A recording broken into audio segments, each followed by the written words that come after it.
हर हर महादेव। गणेश जी की स्थापना पूजा कैसे की जाती है, इस वीडियो में मैं आप सबके साथ शेयर करने वाली हूँ। तो सबसे पहले आप जिस जगह पूजा करने वाले हैं उस जगह को आप चाहे तो हल्दी से लीप सकते हैं। अगर टाइल्स है तो आप पानी वाला कपड़ा फेर दें ताकि वो जगह साफ हो जाए। इसके बाद मैंने एक छोटा ले, इसके ऊपर लाल कलर का कोई भी कपड़ा ले लाल वैसे गणेश जी की पूजा में ज्यादा शुभ रहता है, तो आप लाल कलर का कपड़ा बिछा दें। बिल्कुल साधारण तौर से आप गणेश जी की अगर पूजा करना चाहते हैं, घर में स्थापना करना चाहते हैं तो इस वीडियो को ध्यान से देखिएगा। इसके बाद कलश स्थापना की जाती है। अगर आप अपने गणेश जी को अपने घर पर 10 दिन के लिए 7 दिन के लिए रखना चाहते हैं तो कलश स्थापना जरूरी होती है। कलश स्थापना आप जरूर करें।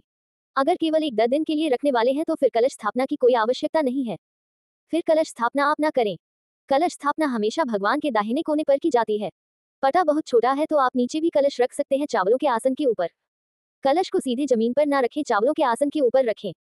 गणेश जी आप अपने घर बना सकते हैं, आप चाहे तो मार्केट से भी ला सकते हैं, लेकिन कोशिश कीजिएगा मिट्टी के गणपति जी ही आप अपने घर पर लेकर आए ताकि जब इनका विसर्जन करें तो अच्छे से इनका विसर्जन हो पाए।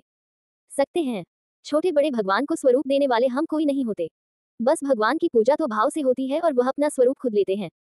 उनके सामने घी का और धूप बत्ती जल दे, एकदम साधारण सी तौर की पूजा जो है ना इस वीडियो में मैं शेयर कर रही हूँ। आप चाहे तो पूजा में आम के या अशोक के पत्ते जरूर लगाएं।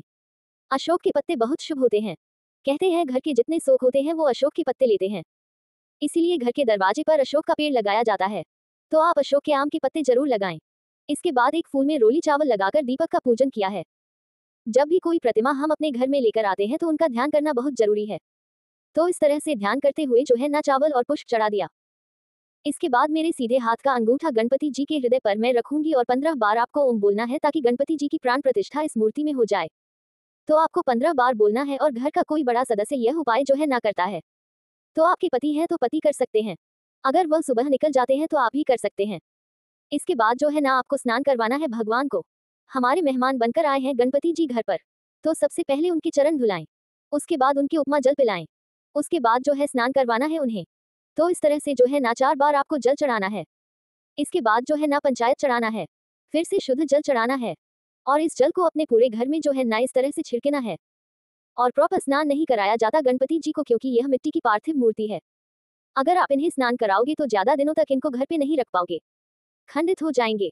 इसके बाद हमने कलावा रूपी वस्त्र अर्पित करवा दिया है, चंदन से मैं तिलक कर दूंगी। गणेश जी के आसपास रिद्धि और सिद्धि भी विराजमान है, जो कि इस विराजमान करना बहुत जरूरी है, तो मैंने सिपाही के रूप में रिद्धि सिद्धि को विराजमान किया है, उनकी भी मैं साथ की साथ इत्र लगा दे। इसके बाद जो है ना इस तरह से चंदन का तिलक लगा दें। रिद्धि सिद्धि को आपको रोली या कुमकुम का तिलक लगाना है। साथ में रिद्धि सिद्धि की पूजा आप जरूर करें, क्योंकि पति के बिना पत्नी और पत्नी के बिना पति एकदम अधूरा है, तो साथ में आप जरूर बिठा लें। आप इस बात का विशेष ध्यान रखें। अगर अपने आपके घर पर गणेश जी पहले से विराजमान है घर के मंदिर में तो उनको भी इस पूजा में जरूर शामिल करें।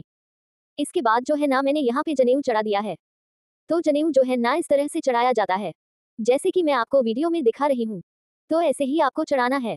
इसके बाद जो है ना पुष्प चढ़ा दें। माला लेकर आए हैं तो माला पहना सकते हैं, नहीं है तो इस तरह से जो है ना पुष्प चढ़ा दें। डेली गणपति जी जब तक आपके घर पर है सेम इसी तरह से आपको रोज पूजा करनी है, जैसे इस वीडियो में मैं आपको दिखा रही हूँ। उसके बाद लड्डू भगवान को बहुत प्रिय हैं, तो लड्डुओं का आपको भोग लगाना है, फल का भोग लगाना है। केला विशेष रूप से चढ़ाए जाते हैं गणपति जी की पूजा में, तो केला चढ़ा दें, धूप दीप दिखा दें। दूध का बहुत महत्व है और दुबा भी आपको ऐसे चढ़ानी है। 21 दूध लेनी है, उसका इस तरह से पुंज बनाना है और 21 दूध है ना रोज गणपति जी पर चढ़ानी है। अगर आपके यहाँ पर 21 दूध उपलब्ध नहीं हो पा रही है तो दूध के छोटे छोटे टुकड़े जो है ना 21 बार इस तरह से चढ़ा दे जैसे मैं आपको वीडियो में बता रही हूँ। दूध बहुत जरूरी होती है भगवान की पूजा में, तो दूध अवश्य रूप से चढ़ाएं। दुबा के बिना ये पूजा अधूरी मानी जाती है। भोग लगाने के बाद आपको जल का आचमन करवाना है, जैसे कि मैंने इस वीडियो में आपको दिखाया। इसके बाद जो है ना सिंदूर, गुलाल, अबरक और खासकर सिंदूर जरूर चढ़ाया जाता है, क्योंकि गणपति जी पर सिंदूर अवश्य रूप से चढ़ाना चाहिए। गणेश अथर्व शीर्ष का आज के दिन आप पाठ भी कर सकते हैं। जैसे ही एक एक पाठ कंप्लीट होता जाए आप जो है ना एक एक दुख का पुंज जो है ना जरूर चढ़ाएं, बहुत अच्छा माना जाता है। इसके बाद जो है ना आपको आरती करनी है। आरती करने के बाद आपको जल का अर्घ देना है। गणेश अथर्वशीष का वीडियो ऑलरेडी मेरे चैनल पर है, किस तरह से गणेश अथर्वशीष का पाठ किया जाता है उसका वीडियो मैं ऑलरेडी अपलोड कर चुकी हूँ, तो आप उसे देख लीजिएगा। आरती करने के बाद जल का अर्घ दे दें। अगर आपको गणेश जी की आरती नहीं आती है तो जैसे घड़ी की सुई घूमती है उस दिशा में ही आपको आरती घुमानी है और घंटी जरूर बजाना है। फिर हाथ जोड़कर पूजा में रही कमियों के लिए क्षमा याचना करना है। दक्षिणा जरूर चढ़ा दीजिएगा, क्योंकि पूजा में अगर कोई कमी पेशी रह जाती है तो दक्षिणा उसकी पूर्ति कर देती है। तो 121 रुपए आप जरूर चढ़ाएं। बाद में आपके किसी भी मंदिर में उस दक्षिणा को जो है ना दान कर सकते हैं। तो रोज जो है ना इस तरह से आप सरल विधि से गणेश जी की पूजा जरूर करें। ये घर के विघ्न हरने के लिए आते हैं। तो आपके घर में जितनी भी दिक्कतें हैं, जितने भी विघ्न बाधाएं आ रही हैं, वह सारे जो है ना गणपति जी अपने साथ ले जाते हैं। इसीलिए गणेश जी की स्थापना जो है ना इन दिनों की जाती है।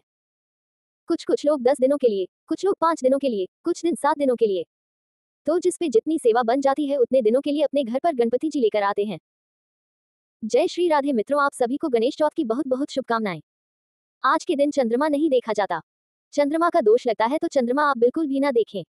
मिलेंगे नेक्स्ट वीडियो में। राधे राधे, जय श्री राधे।